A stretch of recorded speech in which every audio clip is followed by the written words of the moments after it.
কলকাতার সুপারস্টার অহংকারী কিছু হিরো আছে, কারণ আমাদের জুবিনদার গানে পুরো সাফল্যত এবং জনপ্রিয় হয়ে আমাদের জুবিনদা এই গানগুলো উপহার দিয়েছে। কিন্তু আসামের জুবিনদা আর এই পৃথিবীতে নাই, তিনি মারা গেছেন।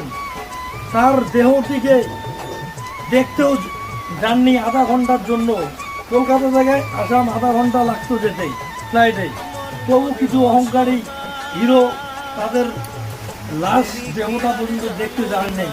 তার জন্য বেশি অহংকার করো না। আসাম প্রতিটা বাসী দেবের বই দেখতো এবং সিনেমা দেখতো।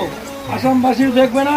আমরা কুচবিহার রাজ্যের কুচবিহারবাসী যত দেবের ফ্যান আছি কেউ দেখবো না দেবের ফ্যান।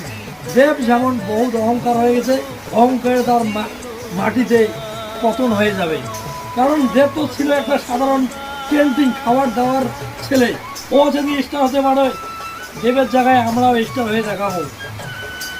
জুবিনদা তুমি ধন্যবাদ, তোমাকে সারা জীবনের জন্য আমরা মনে রাখবো। সেই জুবিনদা 40খানা ভাষায় আমাদেরকে ভালো ভালো বাংলা এবং অনেক সিনেমার গান উপহার দিয়েছে। আমরা তাকে কোনোদিনও ভুলবো না।